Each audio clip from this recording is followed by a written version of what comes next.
year was 2017. That's when the Most High Yah chose to reveal to me who he is by name. And through further study, I realized this spirit is actually called the Ruach. And this is what the Ruach gave me. Check it. Nah, there's something trying to get in my soul. My brain is cloudy, I'm feeling like I just ain't getting old. It's too late for excuses, made this bed, I'm laying on bruises. Got scrapes and scars, forget that money, jewelry and cars. Take time to think, stay clear of all the clubs and the bars, cause time running out. Before you know, the sky will be open, and then when you look, all you gon' see is mountains of smoking. Yeah, it's true, so trust your instincts. Sometimes you gotta chill, lay back and stop and think, cause these streets ain't playing. Slim then again, they play for keeping. You slip up and lose their grip, you guaranteed to end up sleeping 6 feet deep. You on your back, I hope that bag was packed. It's a long trip. If you ain't right, your butt ain't coming back. There's no second chance, no round two, the buck stops here. You shouldn't have listened when you let the devil spit in your ear. But you did, anyone? He told you shoot, you bust that gun. He said take, so you took. You read your butt just like a book. He said run, you started moving out here cruising for a bruising. Guaranteed to end up losing. If you're choosing not to fight, just let y'all elevate our mind, and then you do what's right, straight up. Yeah, the syrup flow about me. Young knucklehead brother from that D.C. Preserved by Yah through his mercy. And now I'm taking this journey. I got my eyes on eternity. I'm rolling the sea. Yeah, how was shot. The syrup flow about me. This young knucklehead brother from that D.C. Preserved by Yah through his mercy. And now I'm taking this journey. I got my eyes on eternity. I'm rolling the sea. Yeah, how was shot. I started life off weird. Couldn't find out from my mom I wasn't supposed to be here. She had an IUD, and just in case you didn't know, when she removed that thing, this little egg was supposed to go, but this little soldier held on, and I've been holding ever since on to the truth that has kept me from wholly falling off this fence. He keeps me sane in the midst of nonsense. When my mind starts slipping, bring me back in suggestion to him. His mercy's never ending. Got a story to tell you about this brother from D.C. But it'll rock this world. And yeah, I'm reppin' Elohim, the same one, OJB. Big old that soldier that held on, still out here trying to find me, singing that same old boring song. I slipped and dipped when I had to, so coke and weed, and still I'm broke. I drank and smoked like a madman. I smoked until I choked, but now you see it's a joke. And trying to get back got me itching. In my mind I be rumbling, but still I'm ending up with stitches. Gotta get it together, cause like I said, he coming back. It's like no matter the weather, we gotta prepare for an attack. Whether we winning or losing, people, we gotta stop boozing. No more sniffing and choking, no more sticking and poking. The spirit is ready and willing, and we both jangling and chilling, making y'all look like a punk while that punk devil here stealing. We hood proud here to tell you that we're making that move. We going hard with your holler, so just get with the groove. Sermonic flow is what he gave us. Spitting the truth is a blessing. Big O, we came hard in this piece to teach the devil a lesson. And straight up, yeah, the syrup flow about me.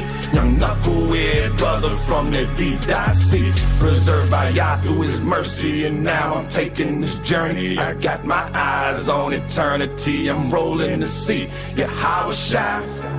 The syrup flow about me. Young knucklehead brother from the D.C. Preserved by Yah through his mercy. And now I'm taking this journey. I got my eyes on eternity. I'm rolling the sea. Yeah, how was shot.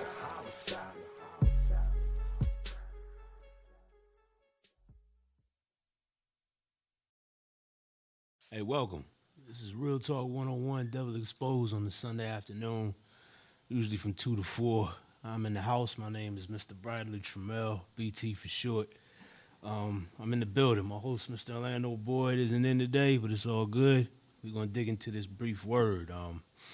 What we do here on a week-to-week basis is we discuss the past week's readings, revelations, prayers, any type of insight that we've garnered through our communication with the Most High. And it's a good thing for each and every one of us to develop some form of communication with the Father.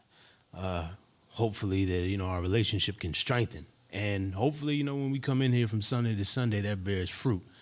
The things that we may tell you, may be a little bit difficult to accept, and maybe you've never heard them before, one or the other. But what we do ask at the beginning of the show is for everyone watching to say a silent prayer into themselves for the indwelling of the Ruach HaKodesh, a.k.a. the Holy Spirit, so that you can have discernment and know what is right and what is wrong. That conscience, that voice in your head leading you to what is true rather than what is false.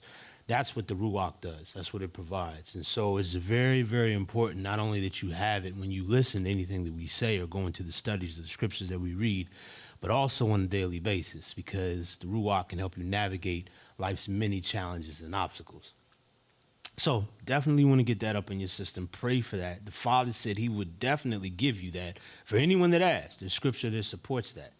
So ask for the Holy Spirit not only today, but every day. And try to make that a habit so that you have discernment, knowledge, wisdom, and understanding. It's very important.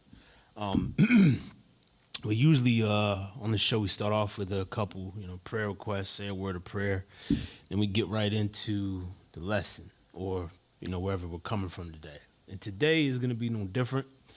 There isn't a direct, I wouldn't say title for today's program. It's just another straight from the Ruach, because I'm going to be testifying, because the last 24 hours, a couple things have transpired, actually 48 hours. We're just going to rap about it, man. Keep this real, keep it 100. And we're going to see what the Ruach do. For prayer requests, for those who jot them down, first of all, let me say thank you for the spirit that is working through you to actually take notes of prayer requests and lift them up before the Father. Is an honorable thing and a righteous thing to do, and do not cease from doing it. I know the devil would probably have you do otherwise, but he's a sucker, he's a liar, and he's already lost. So we're not even going to pay attention to him. Do that which the Most High would approve of, which he believes is honorable, which he has shown you in his word is honorable. Follow these things, do these things, especially in his sight, especially when nobody else is watching, because those are the things that he will reward you and honor you openly for if you do them in secret, the things that pertain to his will and his way. So certainly continue your prayers, but for prayer requests, I would say, first and foremost comes to my mom, my sister Jen. Jennifer Jackson, she has been going through it this week physically. I think it was bronchitis that she was dealing with, so she's still on the road to recovery, so continue to keep her in prayer. My nephew, growing up real big, shout out to my father and my brother. Today is his first Father's Day, first ever, and my father's first grandfather's day, so they're enjoying that deeply, man. So continue to keep them in prayer and those families. Keep my family, of course, keep them in prayer. Keep Owen in prayer in regards to his family. And those who come in and out of the studio, man. And also, just to throw it in there, if anybody, during the week or during your day, you think of someone and wonder how they're doing, or you feel like you need to call and reach out to someone, they maybe even shoot a text if you don't want to get that personal. Or even better, to lift up a prayer on someone else's behalf because you feel moved to. Listen to that, hearken unto it, and do it. Because those little instances, those little things that we think about that may cross our minds, those come straight from the Father. Because they ain't from the enemy. He don't want us praying for nobody. He wouldn't even want us calling to check on and showing love or compassion to anybody else. So those small things, if you get encouraged or you feel the inclination to do those things, follow through. Definitely follow through. And if you've missed opportunities in the past, don't worry, the Most High will give you another chance. He is certainly the Elohim of a second, third, fourth, and 1 millionth chance, should I say, in my regard, in my space. All praises to his name forever and ever.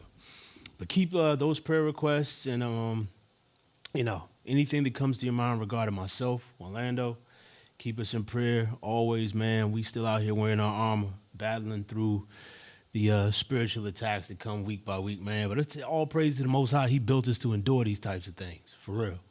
I mean, I could see how some people could, give up on hope and become, even depressed or lethargic or lazy or anything, man, because the devil's attacks. When you're trying to do something right, you trying to follow the Most High's will, that's when he sends his volleys of arrows and fiery darts after you. But the word The word is a strong sword, man, right here. And it boosts my shield of faith, as I believe I spoke on before we was on the show last time, man. That shield of faith is so important.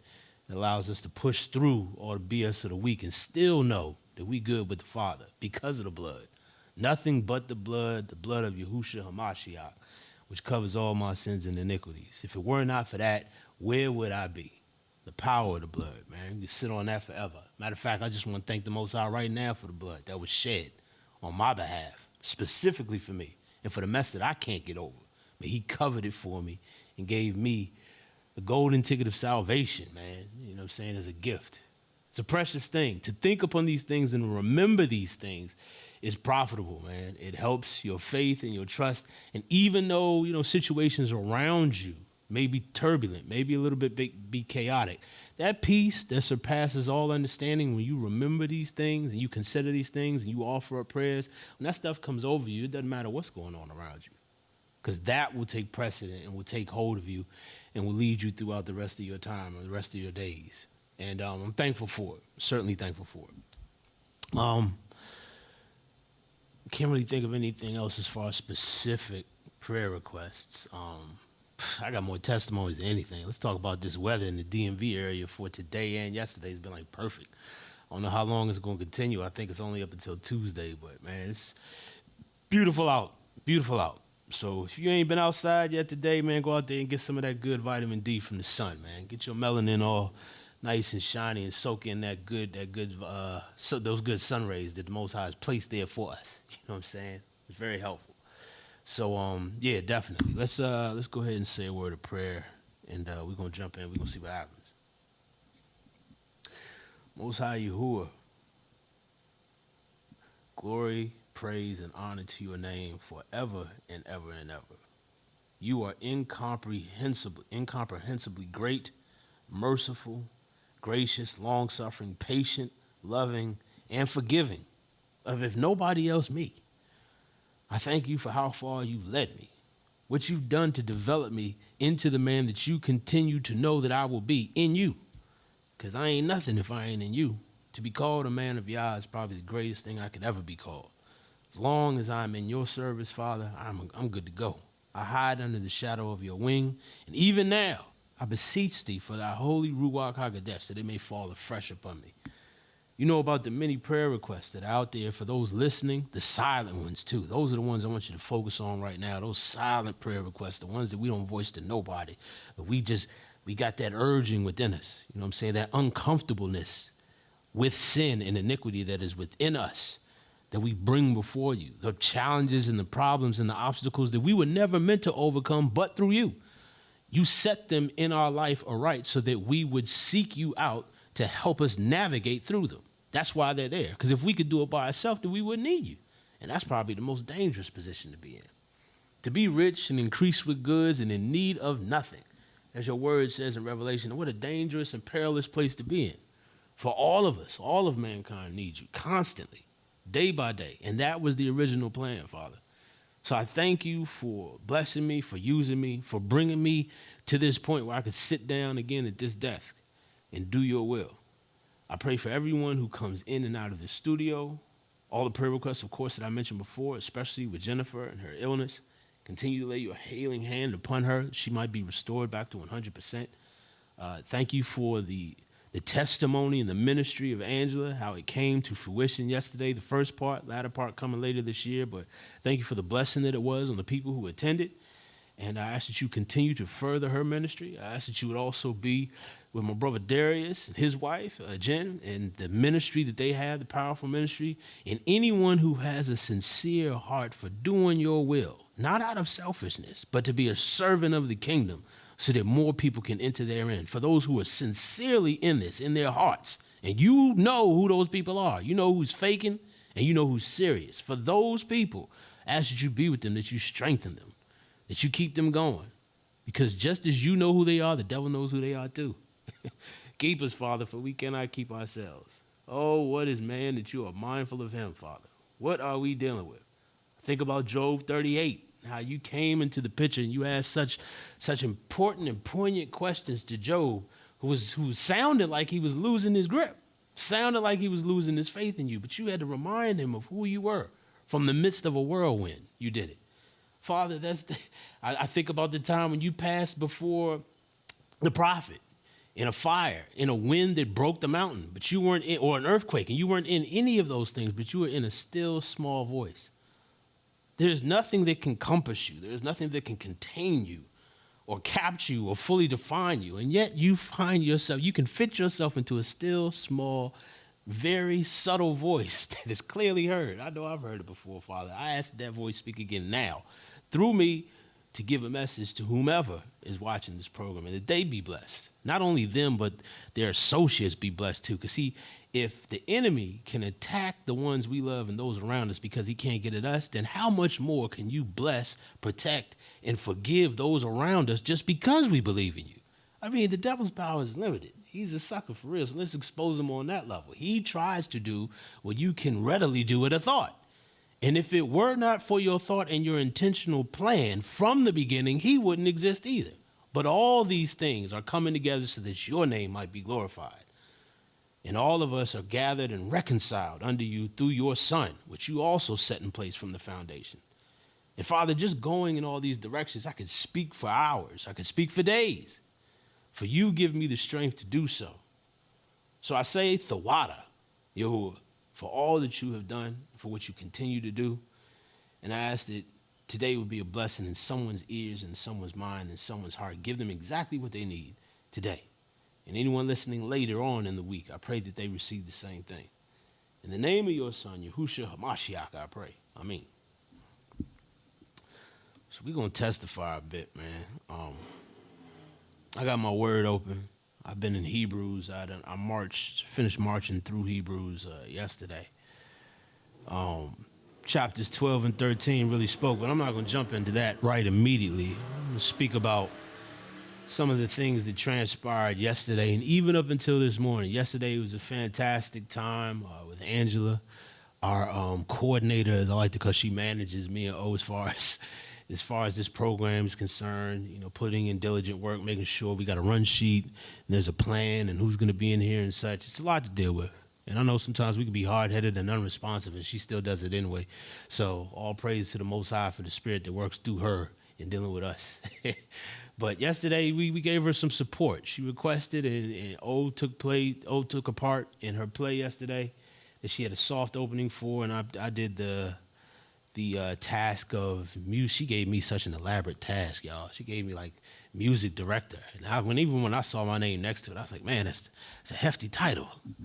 It's a big responsibility. So with all the skill that the Most High has given me with doing the things that I like, as far as matching instrumentals up to certain conversations and certain topics so that a mood can be set, a type of environment can be set that matches what is being spoken about, I enjoy doing that. So I was able to do that to a degree yesterday. And it was a good time, man. And her play was largely based on therapy, especially within the black community. So that was the setting of the play yesterday. Now, the full, robust play happens again in November, a date that will be announced, I'm sure, on this show. But it was definitely intriguing hearing some of the issues that the participants in the play dealt with when they were in the group session. And we can talk about all of them: depression, anger, frustration, loss. It's such significant things that we in our communities bury deep within ourselves, I myself being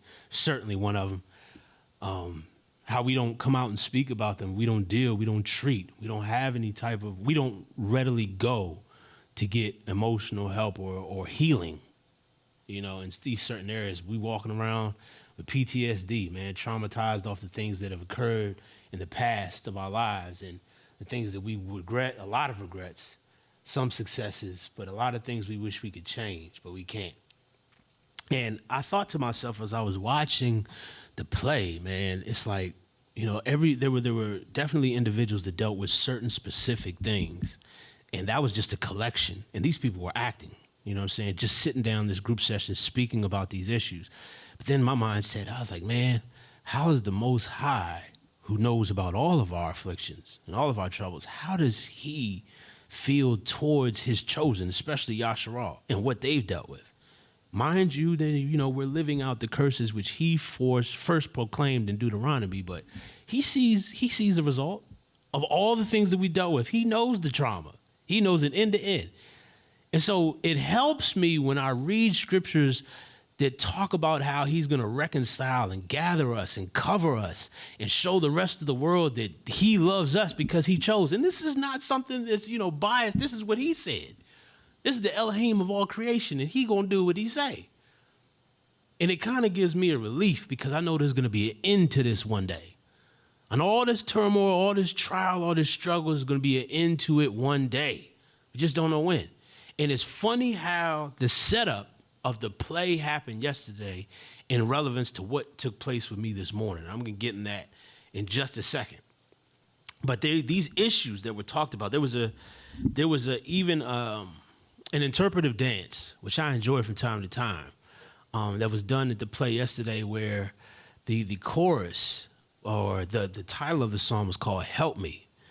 And the female that was singing the song was talking about the struggles of anxiety and the struggles of being introverted and dealing with problems by yourself and not knowing how to handle certain issues because they're just too much, and then running back and forth device, running to your phone for recognition, for acceptance, like the different types of avenues that we have, that we all run to fix our own problems. She was just running through them, and she was singing them in such a way that you couldn't help but see yourself in at least one of the things she was speaking about. And as she was singing that song, I just had to bow my head and talk to the Father, give him thanks first and foremost. He gives me the peace. Ain't nobody else been able to give me peace over my stuff like he has been. Nobody.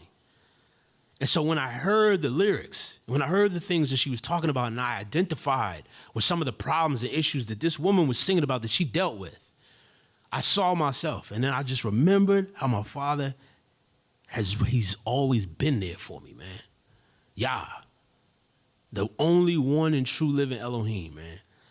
And I was thankful, and I was also prayerful that those in the audience and those who were dealing with those same types of things, that they would be strengthened in their relationship and their pursuit of the Most High, having the knowledge of the Son who perished on our behalf, who went down and wrestled the keys from death and the grave away from Hades. Like he took them away. So now it's in the palm of his hand.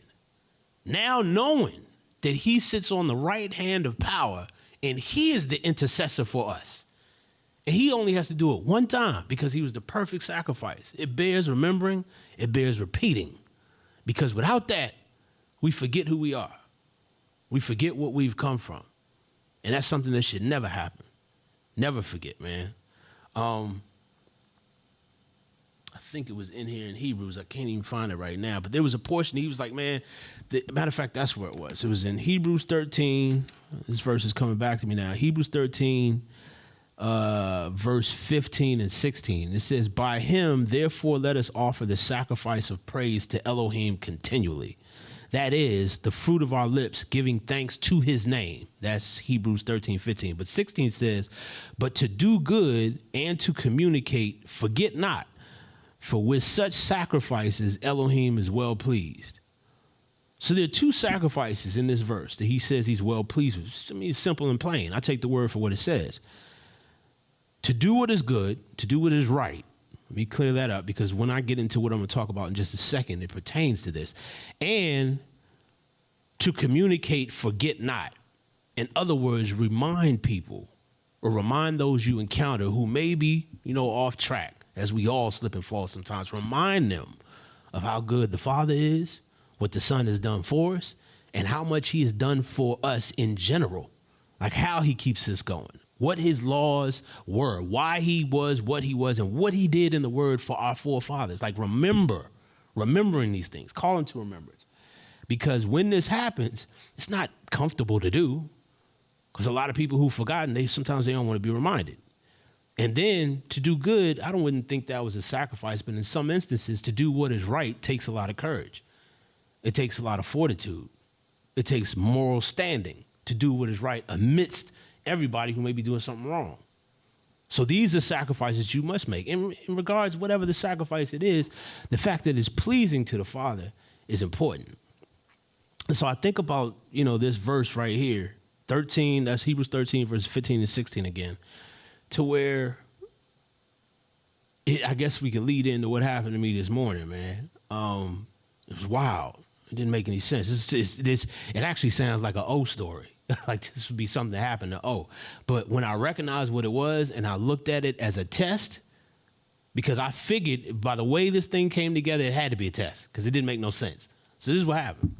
This morning, I called my father yesterday and I asked him, I was like, what do you want to do for Father's Day? Now, my pops is just like me. He just wants to chill. But he was like, tomorrow we can go hoop in the morning, me, you, and Brandon. And so when he said that, I was like, cool, because we hooped together, before, and plus he's getting some exercise, which I'm all for. My pops is 70 years old. He's still getting out to the basketball court, running around and doing what he does, man. At 70, that's a blessing. I'm just sit here and just say that's a blessing, man. So we go out there, and I was the first to arrive. I got to the court, and I had just been shooting around for all about 5 minutes, and then my father arrived. And then he came over to where I was shooting on the rim, and then out of nowhere, within like 3 or 4 minutes, my father, just taking off his glasses and stuff and just starting to shoot around. Within 3 or 4 minutes, I hear this young lady crying. Now, also, I'm sorry, let me back up a little bit. When I pulled up to the basketball court, there was some kids already on the court, but there was a guy in the parking lot who had a Range Rover with some 22s on it. The joint was clean. It was a cream-colored Range Rover, and he had his trunk open, and he was blasting 3 6 Mafia at 10 a.m. in the morning. And from what I saw, he was by himself. He was he was leaning up against the back of his truck, and he was solo. And when I got out of my car, when I got out of my car, he was looking directly at me. So I looked at him, and I just nodded like that, saying what up like brothers do. And then shortly after that, he walked over to me and he was like, Daryl or Jamar or some dude's name. I was like, nah. He was like, oh, man, I'm just up this joint waiting to buy some weed. You know what I'm saying? His dude's supposed to come up here. I don't know what he looked like. I guess he thought I was the dude or whatever. But I pulled the ball out of my trunk, just headed to the court. Now, this is happening all before what I'm about to tell you takes place, before my dad got here and anything. And, so I'm up there and I'm walking to the court. I'm thinking it's strange. I'm like, ain't nobody barbecuing up this joint. The kids who are on the court, or the young guys who were on the court, they weren't kids, but the guys who were on the court, I don't think they was with him. You know what I'm saying? He was dressed like he wasn't about the ball. He had on a T-shirt, some skinny, ripped up jeans, you know what I'm saying, and a baseball cap on. So he wasn't near the ball. He was just up there joint chilling, you know what I'm saying?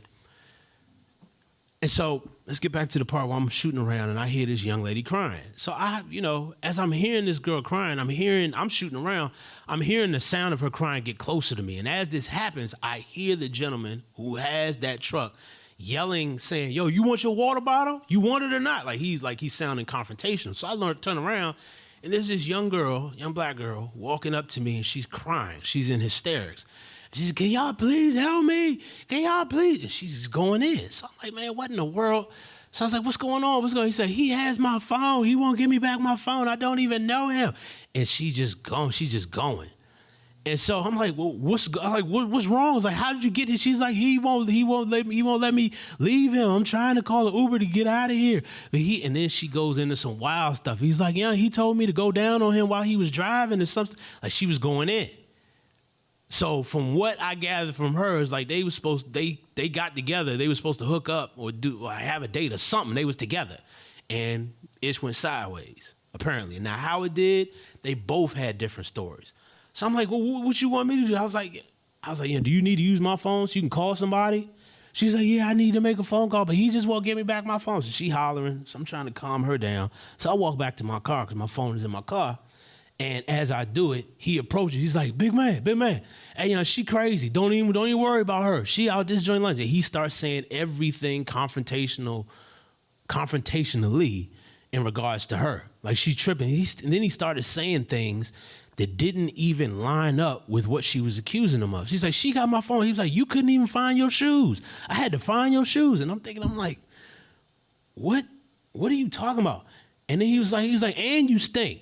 And so he started going on her and talking about things that were completely irrelevant to what she was accusing him of. So that gave me the mindset to be like, okay, maybe he's not sober. Cause I'm thinking, I'm like, what you doing up here at 10 a.m. in the morning, blasting 3-6 Mafia like we out on the corner or something like that, and ain't no event going on. I could see if y'all was like barbecuing or something, but that wasn't even happening. He came over, he was saying this, she was saying that. I was like, yo, I'll call your Uber. What do you want me to do? She's like, no, call the police. Do something, because I can't. And then he was like, call the police. You say you want them to come back up here again? I was like, again? He was like, yeah, they came up here twice already. Now that sounded kind of suspicious to me, because I'm like, if she was hysterical when they came twice before, like the cops come twice in this area? Now we out, where we at? We Ardwick Park. So we out there, kind of suburbs or whatever. There's a high school right down the street. But I'm thinking to myself, what he's saying is not making sense. Because when I first got up there, you asked me about weed. And clearly, about the stuff you talking about, I don't think you sober. So it's like, if cops came up here twice and you wasn't questioned or searched or anything like that, that's like, it's kind of unbelievable. And she's acting like this, So, long story short, man, they saw me get on the phone because the gentleman or whatever, he saw me, then he was like, man, this bitch is tripping. And he went back over to where he was chilling by the park bench. But this time when he went over there, I noticed there was another guy over there with him, another brother. He just kind of look all haggard. He had on a black T-shirt, black jeans or whatever. But he, he looked kind of like he had fell off somebody's truck or whatever. So he looked kind of wild. I saw that. So when they seen me on the phone trying to get this girl some help, they both came back over there, and I was like, look, man, ain't nobody trying to call no cops. I don't trust them for one, and I ain't trying to have no cops come over here for no black people. I ain't trying to do that. You know what I'm saying? I don't want you to deal with them. I don't want to deal with them. I don't want her to deal with them. And they was like, young, she walked around to everybody around this joint, and ain't nobody help her. You should have left her alone, too. And I was like, what? I thought, this is a young African-American woman. This is a young black woman. And she's sitting here in hysterics, and y'all treating her like and I said it, you know what I'm saying? I was like, y'all treating her like shit, for real. Like, why y'all, like you don't see the problem here? And they was just completely dismissive of her. Completely. It's like, nah, man, she lying, she jumps at this, that, and the other. Now, the other guy who was with the main gentleman, the one who owned the Range Rover, he came over to me kind of like sideways. Like, he started inching closer to me, so immediately I locked eyes with him. Because I'm like, I don't know what this dude gonna do. He had a J in his hand. He was already smoking. He was looking at me. So I looked him right in the eye. And I just locked in. I was like, if you make a move or do anything, I'm going to mess your mouth up. Because he had braces in his mouth and everything. I was like, if I even tap your top lip, I'm going to rip all that up. So I don't know what you're trying. And he tried to talk subtly and calmly to me. He was like, man, it's like, listen, man, she is just a walking problem. That's what he said. It's like, she's just a walking problem. Everybody else dismisses. It's like, you could have done the same thing. And right then and there, when he said that, I kind of felt like it was a test to see how I was going to respond and see how I was going to act. And I was like, no, that ain't right. I'm going to do what's right. This is a young black woman that y'all treating like this. And I don't know what the beef is between y'all, whatever the problem is. But you at least, if you don't want her around, at least get her somewhere where she can get back to where she need to be. You know what I'm saying? Take her wherever she need to go and get her out of here. You know what I'm saying? If you don't want to be with her no more, take her where she need to go and let her out. Because from what she's saying, it's like y'all holding her hostage because you got her phone and you won't give it back, so she can't call nobody. He never, the guy who owned the Range Rover never came around talking about he had her phone. He never admitted to that. He would just always switch the topic. So the whole thing is chaotic. So at the last minute, I was like, look, man, we done made a phone call. I was like, yo, walk down to the bottom of the street away from this park and flag, because there are cops right up there by the schools, like flag down somebody and see if you can get them to come up here or something. And I just left the situation alone. But I was like, but if anybody touches you or comes closely, because when nobody doing the violence, I was like, you come over there to where I am on the court. Should nobody be, touch you. If you want to wait over there where I'm at, where we are on the court. My father was over there. I was like, because, man, this is Sunday morning. I ain't come out here for this type of drama in the morning. This ain't even got nothing to do with me. But when she walked over to me on that court, I looked at it as, okay, the Most High is like, what you gonna do? What you gonna do? Are you gonna protect her? Are you gonna stand up for this young lady? You don't know what the situation is. So not only was I in a position to do that, but I had to talk to these brothers because they was out their mind. And when I spoke, I don't know exactly what came out. I don't know the exact words because I know the Ruach took over at that point. Because when he tried to say, when that side brother who was dressed in all black came up to me and said, you should have just left her alone too. Like, she's a walking problem. When he said that, man, that joint hit me in such a way, it's like, oh, this is a test. So not only did I straighten him out, I was like, look, man, I said, we are black men in this community. There's already an air and a belief that we don't protect our women at all. That's what I'm saying. It's like, if y'all don't get down with this woman and y'all got problems with her, at least take her somewhere where she's away from you and get her away safely. Because with her standing here and crying and sobbing and being hysterical, if anybody pulls up, she could say anything. And then it's on y'all. Y'all gonna get locked up. And you know they're gonna do that without question, without even thinking. You know what I'm saying? They're gonna go right at you. They're gonna check your stuff out, which I know you don't want to do. You don't want them to do, because I know y'all both fried. So it's like, y'all gotta make this right. What is the simplest way we can make this right now? And when I said what I said to him, it's kind of like they both calmed down, because my brother who had arrived by that time, when this whole situation had dissipated and I walked back over to him, he was like, man, you was yelling.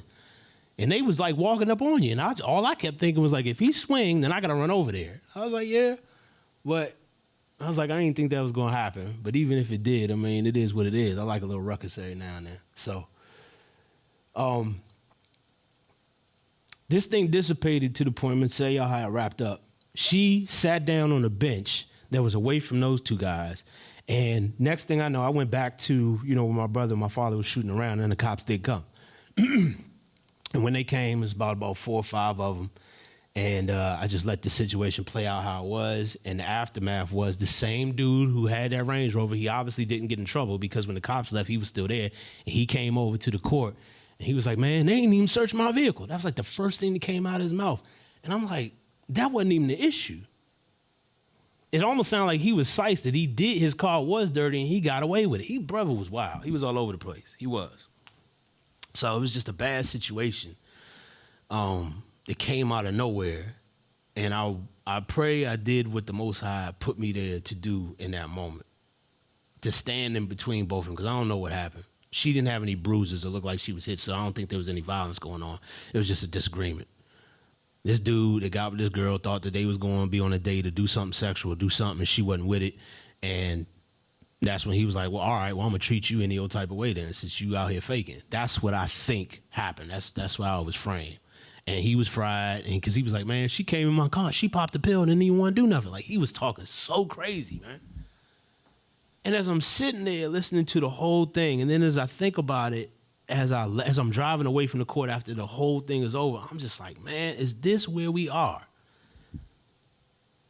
I'm like, is this just an example of how chaotic some of these relationships can be? Like this is wild. This don't make no sense. The whole situation didn't make any sense. It was just two people in pain. Two people dealing with an issue their own way, but both of them weren't happy. Both of them went about dealing with it in a way that, they didn't want to, I'm sure. It was just sad to see, man. It was sad to see. And as I was thinking about it, the Most High is just like, young, you said what you were supposed to say. You did what you were supposed to do. Now I want you to pray for both of them. And I love when the Father gives me, directive to pray. I mean, automatically when I get it, then I get it. But when he's like, man, I need you to pray for both of them. I'm like, man, you asking me to talk to you about them. I don't know what he's going to do in either one of those people's situation. I don't think I'll ever see either one of them again in life. But just for that to happen so randomly on a morning where we got great weather like this, just out chilling with my family, shooting some hoops with my father and my brother, having a good time, all this hits. And it made me think of the play that had just happened previously, where clearly both of them could have been in that play. They could have been any one of those, their characters were exemplified or played within the play that Angela put on yesterday. They both were having issues. And I thought about this one scene from the play where Jen, I can't remember, her character's name was Felicia. She had this one moment in the play where she was like, y'all see me getting drunk and y'all always judge me for the clothes I wear, or along these lines. I know I'm not quoting her exactly, but it's like no one ever thought to ask me the root to my problems. You know what I'm saying? She said her mother doesn't, in the play, she said her mother doesn't care about her, doesn't reach out, they don't communicate, and her father is locked up for trying to protect her. You know what I'm saying? And these two incidents where her parents are both been removed from her life had a heavy impact to the way she acts right now. And she said, nobody ever thought to ask me about the root. No one cares about that. All y'all see is the symptoms and judge me on that. And she was going in. And it had me have that thought about both of these individuals today.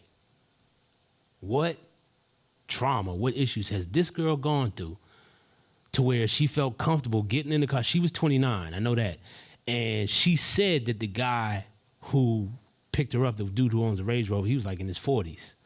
So I'm like, what in the world transpired in both of y'all life for you to be acting like this towards one another? Because it just doesn't make sense. It doesn't line up. It was troubling, man. And then, with the type of mind that the Most High has given me in regards to seeing the bigger picture, I'm talking to him. I'm like, man, how many of these same types of stories right here that has been shown to these two individuals, how many more, like thousands, maybe millions more black people are dealing with right now? And you gonna fix all that? You gonna reconcile us from all that? You gonna heal us from all that? And I know you can. Let me not say this as if I don't believe that you can. You can, but it's like, man, it's a lot. Our community's been going through the ringer for a very long time with a multitude of issues. And the Father still has promised to heal us, to restore us, to gather us, to bring us underneath his wing, and then show everybody else that we are truly his chosen. It's powerful. It's a big thing. Before the cameras cut on today, one of the studio owners, Denzel, he asked me, man, he was asking me some questions, and I told him about my belief in the second Exodus. How do I believe? This is, I believe based on the scriptures that I read that he's going to do an Exodus part 2. To where his people are in an impossible situation to where they cannot get out from. They are all the way at the bottom. The thumb of the world is on their backs, and they can't do nothing about it. And just the only thing that can change anything in regards to our standing, as far as our knowledge is concerned regarding him, our place or anything, only thing that can change must take an act of Yah. It must take it. And that's how I want it to be, just so he can make himself known in the earth again. And I believe it's going to happen. All these situations, these broken families, these arguments and disagreements we have with one another, how brothers and sisters of the own race can barely get along, seem like, for the majority. Not all, but for the majority. Seems like we can't. It seems like we're pushed not to trust one another, not to marry one another, not to get along with one another, not to. So much, man. So much. And devil just heaping on. But, like I said, man, it all draws back. When you have knowledge of this, when you've studied your word, when you've studied it, and I just read it, when you've studied your word and you realize it all makes sense. It all makes sense. There's a reason behind all of it. So now the only thing that's left is the hope and anticipation of the liberation. The hope and anticipation of how the Most High is going to turn all this around. Because he said he would. He promised that he would. So we're just waiting on when. And beyond that, man, I ain't have, too much more today to talk about. Like I said, I was reading through Hebrews. I was in chapter 12 for a heavy amount of time, man. And again, I'm going to read just a couple verses that I had to be reminded of for myself because they were worth remembering and worth rereading. So I'm going to just start right here, chapter 12 of Hebrews, and I'm going to just march through maybe like the first 10, 11 verses. And it says, "Wherefore, seeing we also are compassed about with so great cloud of witnesses, let us lay aside every weight and the sin which does so easily beset us, and let us run with patience the race that is set before us." The reason why he starts off like that, he says, "Wherefore, seeing we are also compassed about with so great a cloud of witnesses," is because he's speaking to those who witness unto the Besorah, unto the gospel, unto the good news, and unto the kingdom. So since we have a lot of people who witness that we preach that, or that we are on that type of time, then let us lay aside every weight so that we won't get tripped up. Because now the onus is on us even more. And I'm speaking to myself. This is why I said I needed to read this again. Then it says, verse 2, looking unto Yahusha, the author and finisher of our faith, who for the joy that was set before him endured the cross, despising the shame, and is set down at the right hand of the throne of Elohim. And I love that part because of the fact he says, for the joy that was set before him, he endured the cross. He endured all that mess. The same thing that he was praying about in the garden, that if it was possible, take this cup. He endured that because he knew of the joy of Yasharal that was going to be on the back end for him doing this. The joy that was set before him. That's going to be a joyous occasion. Again, it has me thinking about what I've been speaking, this second Exodus, this liberation, this act of Yah, to receive his people, to reconcile his people, to heal his people. There's going to be a great joy for that, man. And the Savior knew about that, but he had to die the death for us. Had to do it. Verse 3, for consider him that endured such contradiction of sinners against himself, lest ye be wearied and faint in your minds. And what he means by that is, unless you get tired of dealing with the trials that you deal with, dealing with people telling you no, dealing with people who won't listen to the truth, dealing with people who despise you for sticking to the truth, for standing up for something that's moral and that's right and it cannot be refuted. When you dealing with all that and it tires you out, that's what this verse comes in. He says, man, Yahusha himself, he said, consider that he endured such contradictions of sinners against himself, who was perfect, who carried the Ruach with him wherever he went. He dealt with them Bamas against himself. And he said, think about this, lest you be wearied and faint in your minds. Ye have not resisted unto blood, striving against sin. You have not resisted unto blood. You ain't bled to strive against doing something that was wicked or evil. You ain't gone that far yet. So whatever you're dealing with ain't really that bad. The Savior went through the worst of it. Can't nobody convince me of anything but that. But shoot, now that we know that, that should give us the strength to move on, that he went through the worst of it, and what we're dealing with is not nearly as bad. Verse 5, and ye have forgotten the exhortation which speaks unto you as children. My son, despise not the chastening of Yahuwah, nor faint when you are rebuked of him. For whom Yahuwah loves, he chastens, and scourges every son whom he receives. So you're going to get a whooping. You're going to go through it. You're going to get scourged. You're going to get chastened to get that chaff off of you, to get that dross. All that mess that's on you that can be whittled away, that you don't need as part of your spiritual walking, your spiritual makeup as a man or woman of Yah. All that stuff, he going to chasten it off you. He going to make you go through it so that you just rebuke it and leave it alone. That's what he does. Verse 7, if ye endure chastening, Elohim deals with you as with sons. For what son is he whom the Father chastens not? But if ye be without chastisement, whereof all are partakers, then are ye bastards and not sons? So if you don't go through chastisement from the Father, then you a bastard. But he said he going to treat you as a son. So don't despise the chastening of the Most High. This is good for remembering for me, because I know where and when I get chastened. And I don't like it. It's never comfortable. But it's good for me. Verse 9, furthermore, we have had fathers of our own flesh, which corrected us, and we gave them reverence.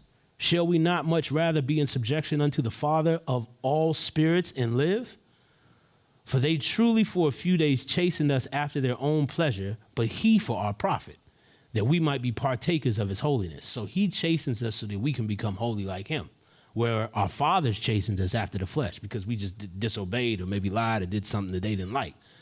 But he does it so that we can become holy. Verse 11, now no chastening for the present seems to be joyous, but grievous.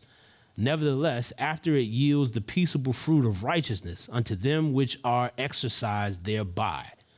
I like that one. I'm going to read it again. Now, no chastening for the present seems to be joyous or grievous. It don't feel good to be chastened. That's what that's saying. Nevertheless, afterward, it yields the peaceable fruit of righteousness unto them which are exercised thereby. So when you've been exercised by the chastening, you start to get tough skin. Start to be able to deal with it. When you do get chastisement, when you do go through trials, tribulations, or problems and obstacles, you look at it like, okay. And that's how, speaking just because I know, that's how me and my brother O live week to week. We see it, we recognize it, we know what it is, and we're like, all right, let's keep going. It ain't gonna kill me, it ain't gonna take me out, and I know who's rolling with me while I'm in it. So now that's bearing unto righteousness, because we still sticking with Elohim no matter what. I love the verse in here that says to live is Christ and to die is gain, but I say to live is Yah and to die is gain, man. And truly, when you're going through enough chastisement, enough disappointment and stuff that don't feel good, then you start to graft onto that idea. It's good. Verse 12, wherefore lift up the hands which hang down and the feeble knees, and make straight paths for your feet, lest that which is lame be turned out of the way, but let it rather be healed. Follow peace with all men and holiness, without which no man shall see Yahuwah. I'm going to stop right there.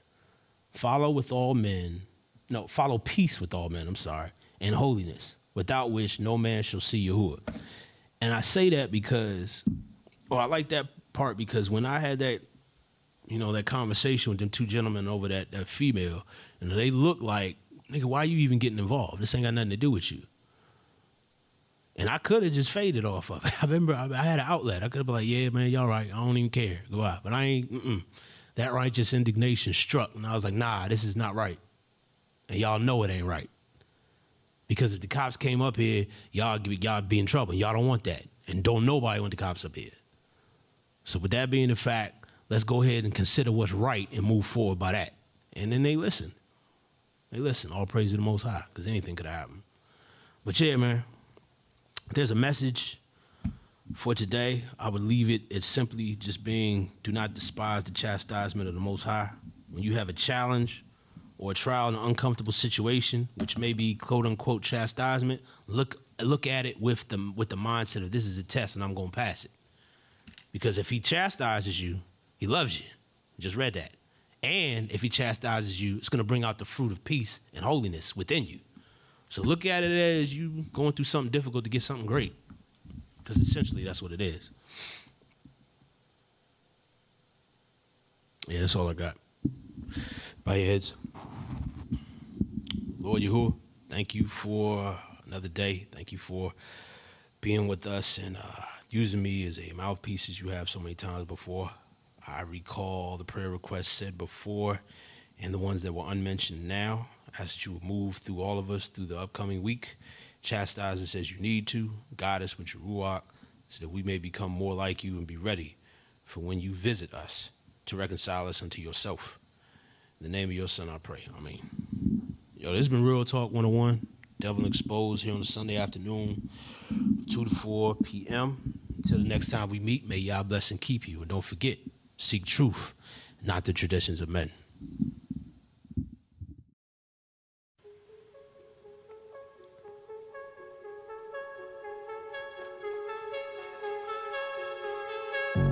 The year was 2017. That's when the Most High Yah chose to reveal to me who he is by name. And through further study, I realized his spirit is actually called the Ruach. And this is what the Ruach gave me. Check it. Nah, there's something trying to get in my soul. My brain is cloudy, I'm feeling like this ain't getting old. Too late for excuses, made this bed, I'm laying on bruises. Got scrapes and scars, forget that money, jewelry and cars. Take time to think, stay clear of all the clubs and the bars, cause time running out. Before you know the sky will be open, and then when you look, all you gon' see is mountains of smoking. Yeah, it's true, so trust your instincts. Sometimes you gotta chill, lay back and stop and think, cause these streets ain't playing. Slim then again, they play for keeping. You slip up and lose that grip, you guaranteed to end up sleeping 6 feet deep. You on your back, I hope that bag was packed. It's a long trip. If you ain't right, your butt ain't coming back. There's no second chance, no round two, the buck stops here. You shouldn't have listened when we let the devil speak in your ear. But you did, anyone? He told you shoot, you bust that gun. He said take, so you took. You read your butt just like a book. He said run, you started moving out here, cruising for a bruising, guaranteed to end up losing. If we choosing not to fight, just let y'all elevate our mind, and the end you do is right, straight up. Yeah, the syrup flow about me. Young knucklehead brother from that D.C. Preserved by Yah through his mercy. And now I'm taking this journey. I got my eyes on eternity. I'm rolling to see how I was shot. This Sierra flow about me. This young knucklehead brother from that D.C. Preserved by Yah through his mercy, and now I'm taking this journey. I got my eyes on eternity. I'm rolling in the sea. Yeah, how was shy. I started life off weird. Gonna find out from my mom I wasn't supposed to be here. She had an IUD, and just in case you didn't know, when she removed that thing, this little egg was supposed to go, but this little soldier held on, and I've been holding ever since on to the truth that has kept me from wholly falling off this fence. He keeps me sane in the midst of nonsense. When my mind starts slipping, bring me back in suggestion to him. His mercy's never ending. Got a story to tell you about this brother from D.C. We're here to rock this world, and yeah, I'm reppin' Elohim, the same one, OJB. Big old that soldier that held on, still out here trying to find me, singing that same old boring song. I slipped and dipped when I had to, so coke and weed, and still I'm broke. I drank and smoked like a madman. I smoked until I choked, but now you see it's a joke, and trying to get back got me itching. In my mind I be rumbling, but still I'm ending up with stitches. Gotta get it together, cause like I said, he coming back. It's like no matter the weather, we gotta prepare for an attack. Whether we winning or losing, people, we gotta stop boozing. No more sniffing and choking, no more sticking and poking. The spirit is ready and willing, and we both jangling and chillin', making y'all look like a punk while that punk devil here stealing. We hood proud here to tell you that we're making that move. We going hard with your holler, so just get with the groove. Sermonic flow is what he gave us. Spitting the truth is a blessing. Big O, we came hard in this piece to teach the devil a lesson. And straight up, shit, the Sierra flow about me. Young knucklehead brother from the D.C. Preserved by Yah through his mercy, and now I'm taking this journey. I got my eyes on eternity. I'm rolling the sea. Yeah, how was shy. The Sierra flow about me. Young knucklehead brother from that D.C. Preserved by Yah through his mercy. Now I'm taking this journey. I got my eyes on eternity. I'm rolling the sea. Yeah, how was shot.